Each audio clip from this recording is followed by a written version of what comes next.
कृष्ण प्रेम प्रदायते कृष्णाय कृष्ण चैतन्य नाम्ने गौरकृष्णे नमः नित्यानन्द नमस्तुभ्यं प्रेमानन्द प्रदायते कलकल्मषनाशाय जन्मपापतये नमः पंचतत्त्वात्मकं कृष्णं भक्तरूपस्वरूपकं भक्तभवतारं भक्ताख्यं नमामि भक्तशक्तिं हे कृष्ण करुणा सिन्धु दीनबन्धो जगत्पते गोपेश गोपिकान्त राधाकान्त नमस्ते तप्त कांचन गौरांगी राधे वृंदावनेश्वरी विश्वभानुसुते देवी प्रणमामि जय श्री कृष्ण चैतन्य प्रभु नित्यानंद श्री अद्वैत गदाधर शिवासादि हरे कृष्ण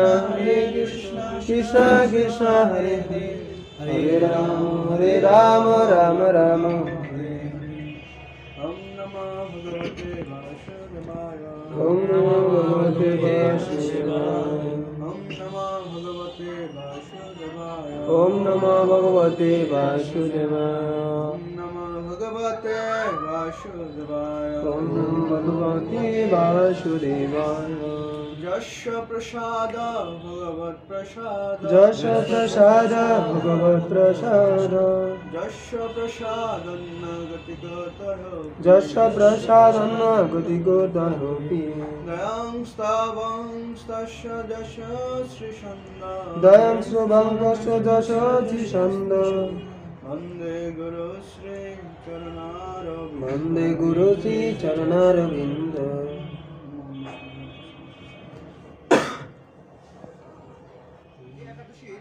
আরেকটা নাম হলো জয়া একাদশী কি একাদশী আবার ভীমসেন একাদশী কারণ আমরা জানি ভীম ছিল কি অত্যন্ত খাদক রসিক তিনি না খেয়ে থাকতে পারতেন না তো কিন্তু এই একাদশী দিন ভীমসেনা কি করেছিলেন নির্জলা উপবাস করেছিলেন এই জন্য এই একাদশী আরেকটা নাম কি ভীমসেন একাদশী আমরা সবাই মনোযোগ সহকারে একাদশীর মাহাত্ম্য কথা শ্রবণ করব কারণ আমি সবসময় এই কথাটাই বলি শ্রবণ এত এত গুরুত্বপূর্ণ দেখুন প্রতি ক্লাসে এই কথাটা আমি বলি আজকে আবার বলছি আমাদের পঞ্চ ইন্দ্রিয় রয়েছে চক্ষু কর্ণ নাসিকা জিহ্বা ত্বক তো আমরা এর জড়জগতে থাকলে কি করবো জড়জগতে অনুভব করে পাঁচটা ইন্দ্রিয় দিয়ে যেমন জিহ্বা দিয়ে কি করে জড়জগতের খাবার রস এগুলো আস্বাদন করি তাই না চোখ দিকে জড়জগতের সমস্ত বস্তু দেখি তাই না আবার এই ত্বক দিকে জড় বস্তুকে স্পর্শ করি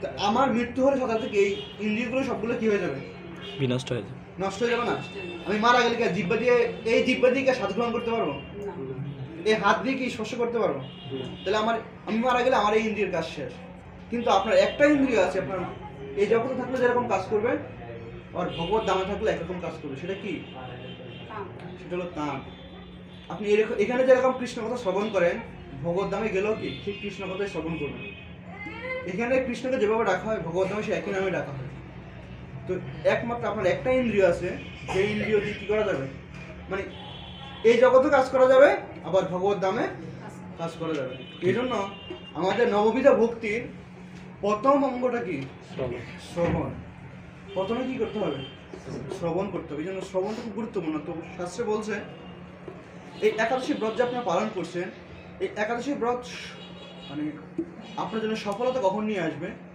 যখন এটাকে শুদ্ধভাবে পালন করবেন তো শাস্ত্রে বলছে একাদশী ব্রত পালনের সফলতার মধ্যে অন্যতম একটা মানে দিক হলো একাদশী ব্রত মাহাত্ম্য মনোযোগ সহকারে শ্রবণ করা কারণ শাস্ত্রে এমনও নির্দেশ রয়েছে যে প্রাচীনকালে মুনি ঋষিরা যেরকম বা রাজারা কি করতো বিভিন্ন যজ্ঞাদি করতো সে সমস্ত যজ্ঞ করলে যে মানুষের দ্বারা সম্ভব হয় না তো শুধু কেবল আমরা যদি একাদশী মাহাত্ম্য কথা মনোযোগ দিয়ে শ্রবণ করি তাহলে কি হবে ওই সমস্ত ব্রতের যে ফল মানে যাগযজ্ঞের যে ফল এই ফলগুলো অনায়াসে লাভ হবে পাবেন আজকের একাদশী ব্রত যদি আপনারা শ্রবণ করেন মাহাত্ম্য কথা শ্রবণ করেন তাহলে অগ্নিষ্টম যজ্ঞের ফল লাভ করবেন আপনার দ্বারা সম্ভব না আগের দিন রাজাদের মতো লক্ষ লক্ষ ব্রাহ্মণকে নিমন্ত্রণ করিয়ে লক্ষ লক্ষ গাভী দান করিয়ে এরকম যজ্ঞ করা কিন্তু আপনি শুধু মনোযোগ সহকারে যদি একটু কি করেন এই ব্রত মাহাত্ম্য শ্রবণ করেন তাহলে ওই সমস্ত যজ্ঞের ফলাফল লাভ হবে আপনারা আশা করি মনোযোগ সহকারে শ্রবণ করবেন তো আমি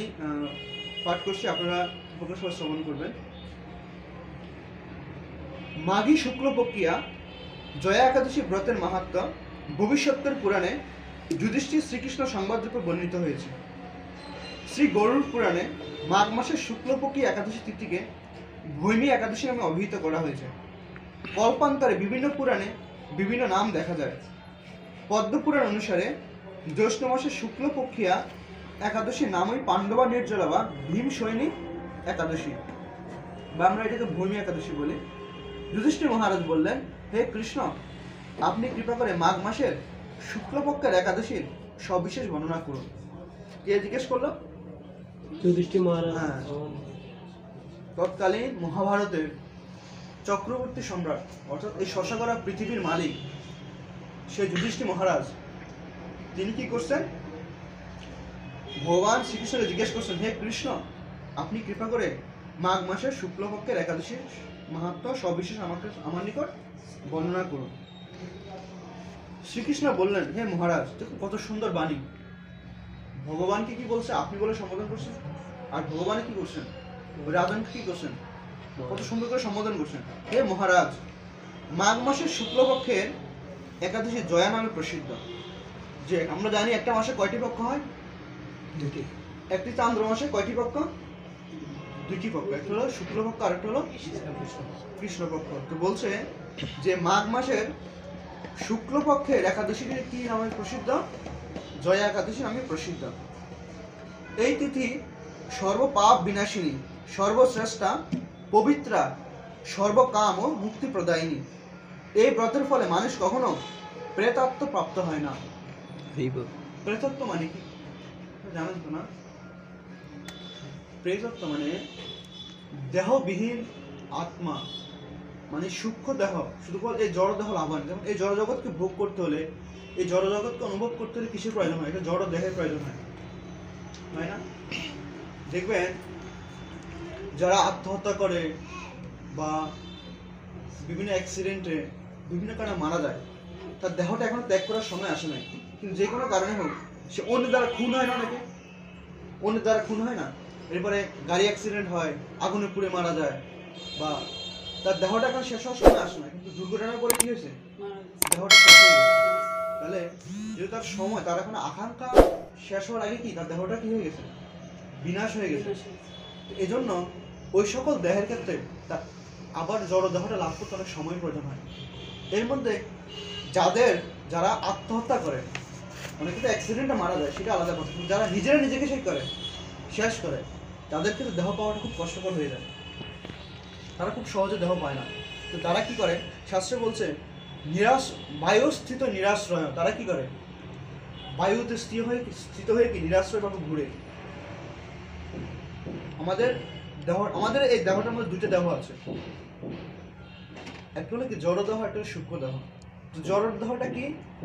বায়ু, অগ্নি, ভূমি, জল, মাটি, এই পাঁচটি পদার্থ দিয়ে আমাদের কি জড় দেহটা তৈরি, যেটাকে আমরা দেখি। কিন্তু এছাড়া আর একটা সূক্ষ্ম দেহ আছে। সেই সূক্ষ্ম দেহটা হলো কি? মন, বুদ্ধি, অহংকার। দেখবেন আমাদের এই সমস্ত চিন্তা দ্বারা, এরপরে ভোগ বিলাস, আনন্দ উল্লাস, সমস্ত কিছু কে নিয়ন্ত্রণ করে? মন। আমাদের এই আত্মাকে তিনটা জিনিস প্রথমে আবৃত করে, সেটা কি? মন, বুদ্ধি, অহংকার। এই তিনটা হচ্ছে সূক্ষ্ম দেহ। তারপরে এই সূক্ষ্ম দেহকে আবার আবৃত করে কি? এই ভূমি, অগ্নি, বায়ু, জল, আকাশ, এই পাঁচটা বস্তু দিয়ে। তো আমরা যখন মৃত্যু হয়, আমরা যে মৃত্যুটাকে দেখি, এই মৃত্যুটা সাধারণত কার হয়? এই জড় দেহর, যেটা ভূমি, অগ্নি, মাটি, জল, বাতাস, এটা দিয়ে শেষ হয়। আর আরেকটা দেহ থাকে, সেটা হলো কি? সূক্ষ্ম দেহ, মন, বুদ্ধি, অহংকার। আর এই মন, বুদ্ধি, অহংকার, এই সূক্ষ্ম দেহ নিয়ে ওই আত্মাটা কি করে? এই বায়ুস্থিত হয়ে নিরাশ্রয় ভাবে ঘুরে। আর তার কোনো এই জড় দেহ কি সে পায় না। এই জন্য এই জড় বিভিন্ন যেহেতু এই জড় জগতে জীব কেন আসে? এই জড় জগতে জীব আসে এই জড় জগৎটাকে ভোগ করার জন্য। দেখুন এই জগতে সবাই কি করছে? ভোগ বিলাসে মত্ত হয়ে আসে না? সবাই ভাবছে কি এটা আমার বাড়ি, এটা আমার ঘর, এখানে আমি থাকবো, এটা আমার। এরপরে এই সন্তানদের যা সবগুলো আমার, এগুলোকে সবাই আমি নিয়ন্ত্রণ করব। কে করবে? সব কিছু আমি করবো, মানুষ এই চেতনা নিয়ে আসে। তো এই জন্য এই জগৎটাকে বলা হয় কি ভোগের জায়গা। এখানে সবাই ভোগ নিয়ে চিন্তা করে, নিজে কীভাবে বক্ষণ করবে, নিজে কীভাবে এটা গ্রহণ করবে, নিজে কীভাবে আয়ত্ত করবে, এই চিন্তায় থাকে। তো যখনই এই জড় জগতে থাকার কারণ কি, তার ভোগ বিলাস। ভোগ বিলাস করতে হলে কী লাগবে, এর দেহ লাগবে না? তখন ওই আত্মাগুলো যারা সূক্ষ্ম দেহ নিয়ে থাকে তারা কি করে, ওই সূক্ষ্ম দেহ নিয়ে কি এই জড় জগতে ঘুরে বেড়ায়। কিসের আশায়? একটা দেহকে লাভ করার আশায়। কিন্তু প্রকৃতি দেবী তাদেরকে কি করে না, সেই দেহটা প্রদান করে না। তখন তারা কি করে, বিভিন্ন অপবিত্র বস্তু, অপবিত্র জিনিস এগুলোতে আশ্রয় করে ঘুরে বেড়ায়। যখনই দেখবেন কোনো ব্যক্তি, আমাদের সমাজে আমরা দেখি না ভূতে ধরে, প্রেতে ধরে না, এই অসংখ্য মানুষ কেন ধরে? কারণ মানুষ যখন অপবিত্র বা অশালীনভাবে থাকে বা অসময়ে কোনো একটা স্থানে গিয়ে উপস্থিত হয় বিশেষ ক্ষেত্রে, তখন ওই প্রেতাত্মার শক্তিগুলো অনেক বেশি থাকে ওইসব জায়গায়। যেমন সন্ধ্যাকালীন সময়ে, এরপরে ভোর রাতের আগে, এরপরে দুপুরবেলা, মধ্যাহ্নকালীন সময়ে, এই সময় এই প্রকৃতির তমগুণের প্রভাব দেখা যায়। আর প্রেতাত্মারা কোন গুণের অধিকারী হয় বেশি? তমগুণের অধিকারী হয়। তখন তারা কি করে, তারা অপবিত্র অবস্থা থাকে, এরপরে ভগবত ভজন করে না, তাদের দেহটা অপবিত্র। তখন তাদেরকে কি করে, ভয় করে। কারণ তারা কি চায়, তারা তো দেহ পাইতেছে না। তখন তারা কি করে, একটা দেহ লাভের আশা কি করে, যে কোনো একটা দেহধারী ব্যক্তিকে দেখলে কি করে, খোঁজ করে তার দেহ গেলে আমি তার দেহের মধ্যে ঢুকে আমি কি করবো, এই জড় জগৎটাকে আবার ভোগ করবো। তো যারা এরকম চলে তখন তাদের উপর সেই আত্মাগুলো কি করে, ভর করে কদিন এই উল্টাপাল্টা কথা বলে, এরপরে হামতাম করে না পাগলের মতো। তারপরে যখন ওই যে বৈদিক মন্ত্র বা বিভিন্ন মানে ক্রিয়াদি করার মাধ্যমে ওদেরকে ছাড়া, তুই বলছে এটা একটা কষ্টকর একটা জীবন। মানে আপনার সামনে সমস্ত কিছু আছে, আপনি দেখেন খাচ্ছেন, আপনি তো সবাই ঘুমাচ্ছে কিন্তু আপনি কিছু করতে পারতেছেন না, এটা অনেক কষ্ট না? মানে আপনার তৃষ্ণা, আপনার বুক ফেটে যাচ্ছে কিন্তু আপনি কি করতে পারতেছেন না, কিছু খেতে পারতেছেন না। প্রেতাত্মারা ওই যে মানুষ মারা গেলে কি করে, সন্তানাদি কি করে, জল প্রদান করে থাকে।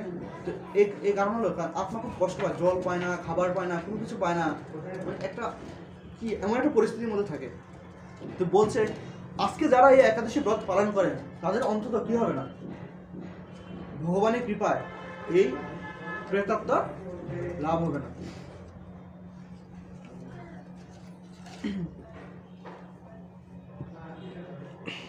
এই একাদশী নিম্নরূপ উপাখ্যান শোনা যায়। তখন ভগবান কি করছেন, বলছেন যে এই ব্রত পালন করার ফলে কি হয় না, প্রেতত্ব লাভ হয় না। কিন্তু এই একাদশীটা কিভাবে, মানে একাদশী পালন করে মুক্তি পেয়েছে বা তার প্রথম থেকে উদ্ধার পেয়েছে, এরকম একটা উপাখ্যান ভগবান এখন আমাদেরকে বলছেন, যুধিষ্ঠির মহারাজকে বলছেন। তো ভগবান বলছেন এক সময় স্বর্গলোকে ইন্দ্র রাজত্ব করছিলেন। স্বর্গলোকের রাজাকে ইন্দ্র, সেখানে অন্য দেবতারাও বেশ কি সুখেই ছিলেন। তারা পরিজাত পুষ্পে শোভিত নন্দন কাননে অশ্বরদের সাথে বিহার করতেন। কি করতেন? নন্দন কাননে। স্বর্গের যে রাজধানী, সেই রাজধানীর নাম কি? অমরাবতী। স্বর্গের রাজধানীর নাম কি?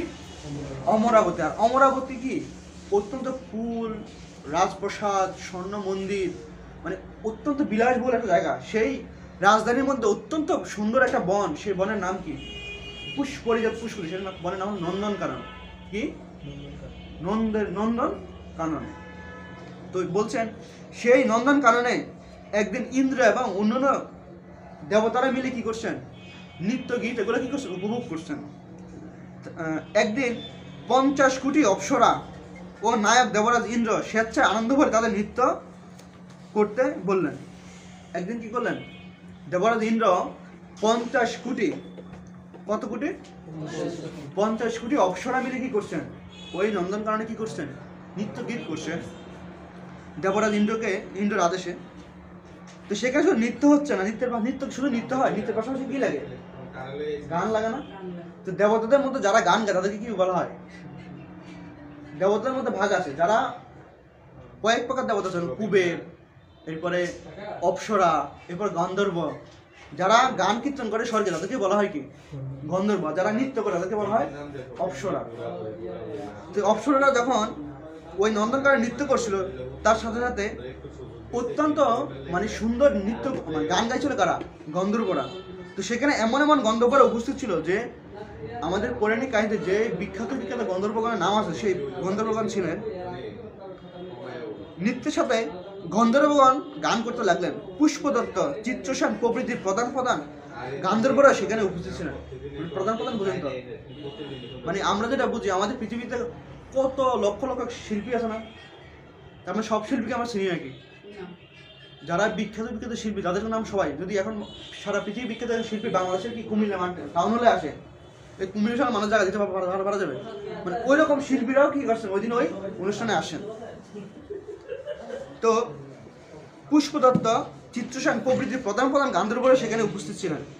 চিত্রসেনের পত্নীর নাম ছিল মালিনী। মানে যে প্রধান যে শিল্পী মানে গান্ধর্ব, তাদের মধ্যে চিত্রসেনের স্ত্রীর নাম ছিল কি? মালিনী। পুষ্পবন্তী নামে তাদের এক কন্যা ছিল, আর পুষ্পদত্তের পুত্রের নাম ছিল মাল্যবান। দুজন গান্ধর্ব, তার মধ্যে পুষ্পদত্ত এবং চিত্রসেন। তো চিত্রসেনের কন্যার নাম ছিল কি? মালিনী, আর পুষ্পদত্তের পুত্রের নাম ছিল মাল্যবান। এই মাল্যবান পুষ্পবন্তীর রূপে মুগ্ধ হয়েছিল, অর্থাৎ চিত্রসেনের স্ত্রী কন্যা ছিল কে? মালিনী, আর পুষ্পদত্তের পুত্রের নাম ছিল কি? মাল্যবান। এই মাল্যবান এবং মালিনী পরস্পরের প্রতি কি ছিল? আকর্ষিত ছিল। এই মাল্যবান পুষ্পবন্তীর রূপে মুগ্ধ হয়েছে এবং পুষ্পবন্তী পুনঃ পুনঃ কটাক্ষ দ্বারা মাল্যবানকে বশীভূত করছিল।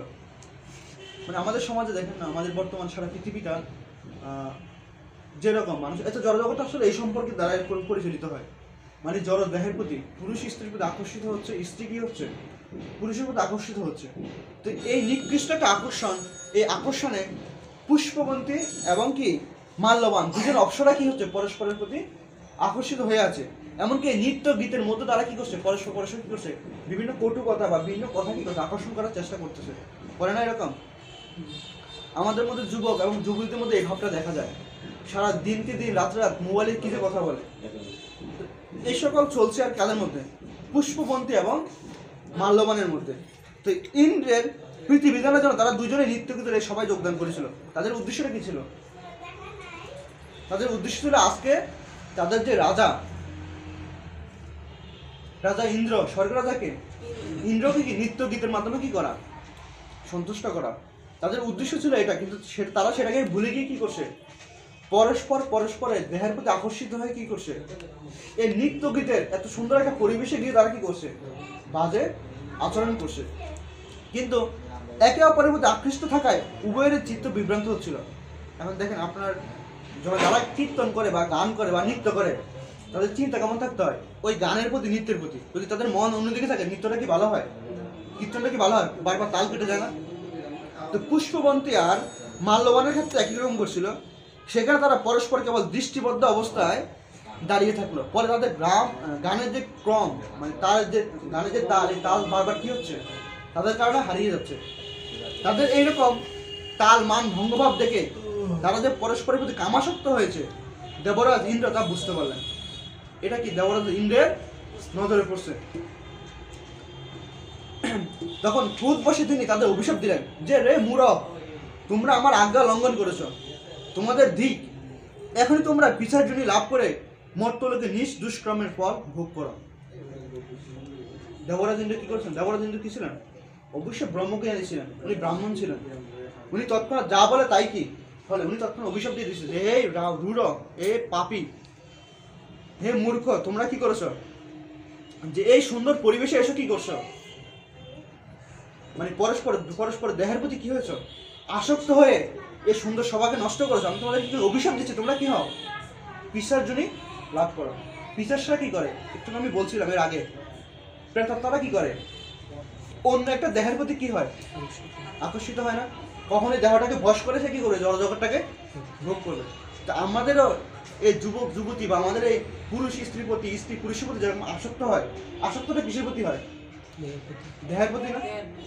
নিকৃষ্ট একটা জিনিস। এই দেহের প্রতি আকৃষ্ট সে কি করে? এই জড়জগতের সমস্ত সভ্যতা, সমস্ত কিছু ভুলে যায়।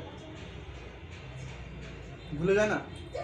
যারা আপনারা বর্তমান আধুনিক সমাজে দেখবেন শহরঘাটে বা বিভিন্ন পার্কে, তারা তাদের এমনভাবে আচরণ করে, পরস্পরের যে লাজ লজ্জা এরপরে সভ্য সমাজে মানুষের যে বসবাস, সভ্য মানুষ একটা পার্ক দিয়ে হেঁটে যেতে পারে না, এরকম হয় না? হয় কি না? কেন? যারা এরকম আসক্ত তারা কিন্তু জানে না এই সভ্যতা কেন, তারাও তো মানুষ, কিন্তু তাদের চিন্তা চেতনা কি কামে আসক্ত হয়ে এত খারাপ হয়ে গিয়েছে যে তারা যে সভ্য সমাজের একটা মানুষ সেটা তারা ভুলেই যায়। তো এখানে সেই কথাটাই, এরকম কারা করতে পারে? একমাত্র পিশাচরা করতে পারে, ভূত প্রেত যারা তারা করতে পারে, তারা কি অন্য একটা দেহের প্রতি কি হয়ে যায়, এমনভাবে আকৃষ্ট হয়ে যায়। এই জন্যই দেবরাজ ইন্দ্র কি বলছে যে তোমরা তো প্রেতের ন্যায় আচরণ করেছো, তোমাদেরকে আমি অভিশাপ দিচ্ছি, তোমরা কি হও, এখনই কি হয়ে যাও, পিশাচ হয়ে যাও, ভূত হয়ে যাও, প্রেত হয়ে যাও। ইন্দ্রের অভিশাপে তারা দুজন দুঃখিত মনে হিমালয় পর্বতে বিচরণ করছিল। ছিল কোথায়? স্বর্গলোকে, স্বর্গের অমরাবতীর নন্দন কাননে ছিল তারা। কিন্তু সাথে সাথে অভিশাপ পাওয়ার সাথে সাথে তারা কোথায় কোথায় পতিত হয়েছে? স্বর্গলোক থেকে ছুটে এসে এই পৃথিবীতে যে হিমালয় পর্বতে এসে পতিত হয়েছে। সাথে সাথে কোন দেহটা লাভ হয়েছে? দেবতার শরীর লাভ, মানে চলে গিয়ে কোন দেহ লাভ হয়েছে? পিশাচের একটা দেহ লাভ হয়েছে। ইন্দ্রের অভিশাপে তারা দুজন দুঃখিত মানে হিমালয় পর্বতে বিচরণ করছিল। পিশাচত্ব প্রাপ্ত হওয়ায় তারা অত্যন্ত দুঃখ ভোগ করতে লাগলো। হিমালয় প্রচন্ড শীতে কাতর হয়ে নিজেদের পূর্ব পরিচয় বিস্মিত হলো। দেখেন, আমরা সবাই নিজেদের দেহ নিয়ে আছি না, কিন্তু এর আগের জন্য আমাদের একটা দেহ ছিল কিনা? ছিল না। এখন সেই দেহের কথা মনে আছে? যদি মনে পড়ে তাহলে কি অবস্থাটা হবে? মৃত্যুর সময় যে যন্ত্রণা, জন্মের সময় যে যন্ত্রণা, ওই জন্মের যেই দুঃখ কষ্টগুলো পাইছেন, তখন ওই সকলের দুঃখে আপনি কি করতে পারবেন না, এই দেহটাকে ভোগ করতে পারবেন না। এই জন্য ভগবান কি করে, পূর্বজন্মের স্মৃতিটা আমাদের কি করে দেয়, ভুলিয়ে দেয়। আর এই দেহটা যদি আপনার আছে, এই দেহটা কিন্তু ভোগ করবেন। যদি আপনার আগের জন্মের কথা মনে থাকে তাহলে এই দেহটাকে আর ভোগ করতে পারবেন না। এই জন্য আমরা কি পূর্বজন্মের কথাটা কি করে ভুলে যাই। তো তারাও যখন দেবতার শরীর পেয়ে কি দেহ পেয়েছে, এখন পিশাচের দেবতা, এই জন্য তারাও কি তারা যে পূর্বজন্মে কি ছিল, দেবতা ছিল, এটা তারা ভুলে গিয়েছে। আমরা ভুলে গিয়েছি। আমরা কারণ বলতে পারবো আগের জন্য আপনারা কি ছিলেন, কেমন ভাবে ছিলেন, কেমন দুঃখ কষ্ট পাইছেন, কেমন সুখ পাইছেন, কিছু বলতে পারবেন? আর ভগবান আমাদের আপনাদের কি করছে, সেই স্মৃতিটাকে ভগবান আমাদেরকে সেই স্মৃতিটাকে কি করছে, ভুলিয়ে দিয়েছে। এইভাবে অতি কষ্টে তাদের সেখানে দিন যাপন করতে লাগলো। প্রেতারা কি করে, জল, ক্ষুধা, তৃষ্ণায় অত্যন্ত কাতর থাকে, কারণ তারা দেহ পায় না, তখন কোনো কিছু ভোগও করতে পারে না। একদিন পিশাচ নিজ পত্নী পিশাচীকে বলল, সামান্য মাত্র পাপ করিনি। কে বলতে যে বিন্দু মাত্র কি করি নাই, কারণ আগের জন্ম কথা তারা ভুলে গেছে, বিন্দু মাত্র পাপ করি নাই, অথচ নরযন্ত্রের মধ্যে পিশাচত্ব প্রাপ্ত হয়েছি। কিন্তু কি করেছি, তাদের মনে হচ্ছে তারা কোনো কি করে পাপ করে নাই, কিন্তু এই কোনো পাপ নাই, তথাপি তারা কি করছে, অত্যন্ত নিম্নতর একটা দেহ লাভ করে অত্যন্ত দুঃখ কষ্ট ভোগ করতেছে। অতএব এখন থেকে আর কখনো অথচ নরযন্ত্রের মতো পিশাচত্ব প্রাপ্ত হয়েছি, অতএব এখন থেকে আর কখনো কোনো পাপ কর্ম করবো না।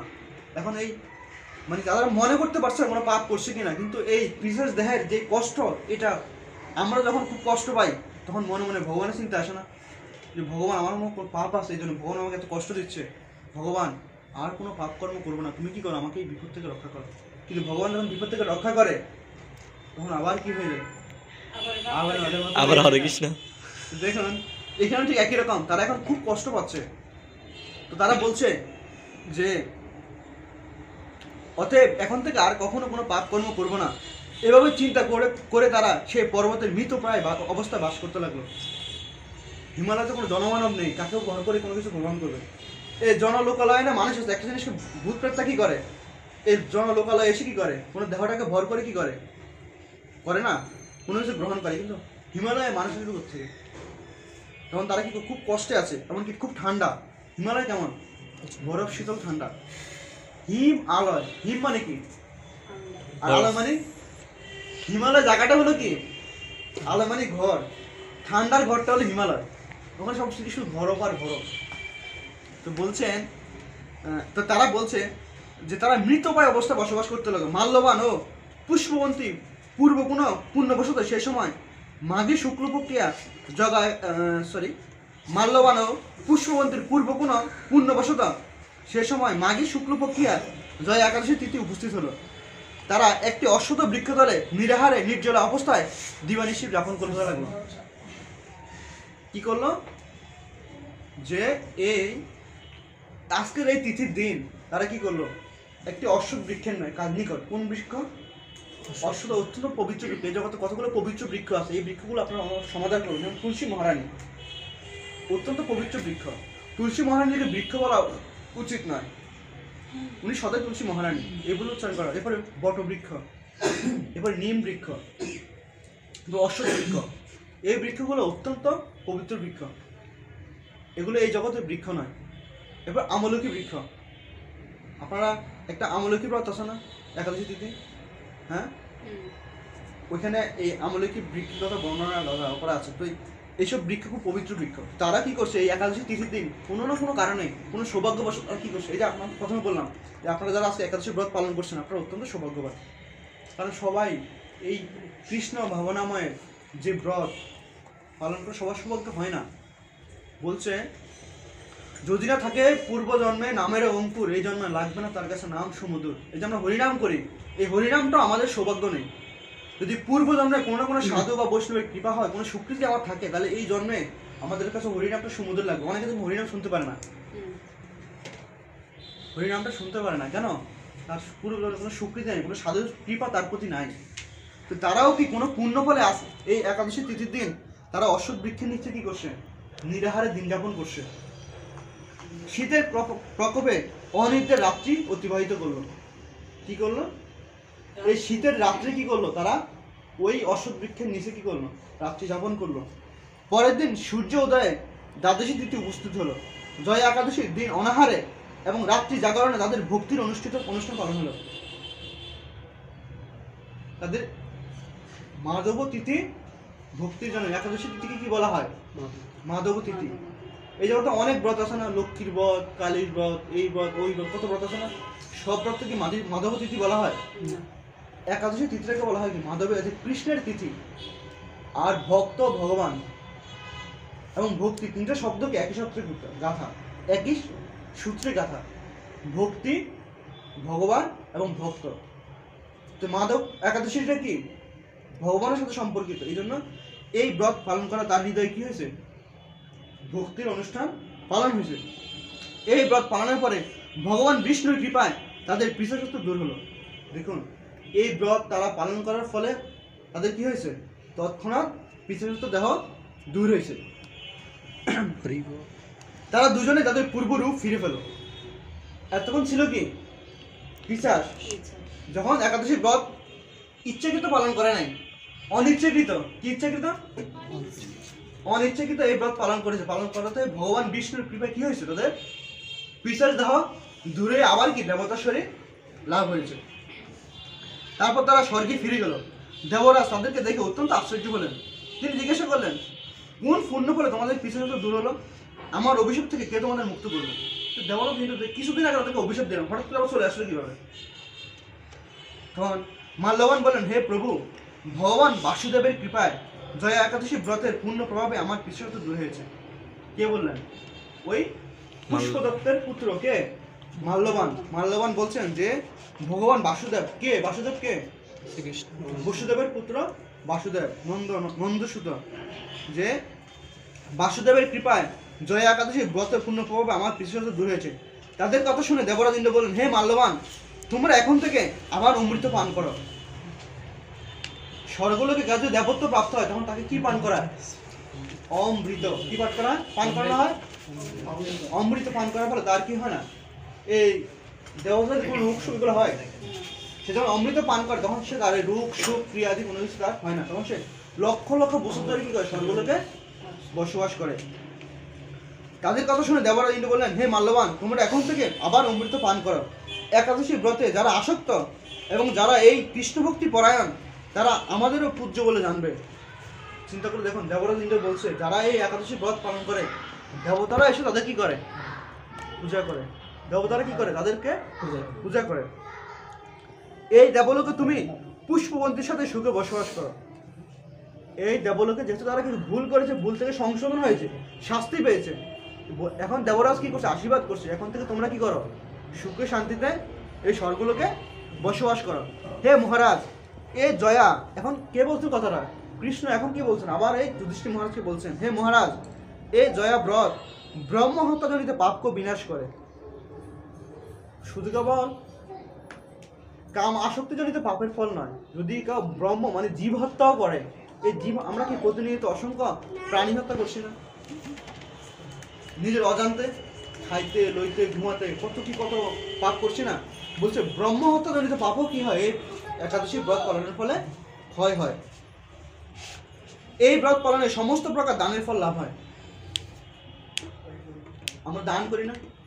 বলছে কেউ যদি একাদশী ব্রত পালন করে, তথাপি এই ব্রতের ফলে তার কি দান করারও ফল লাভ হবে।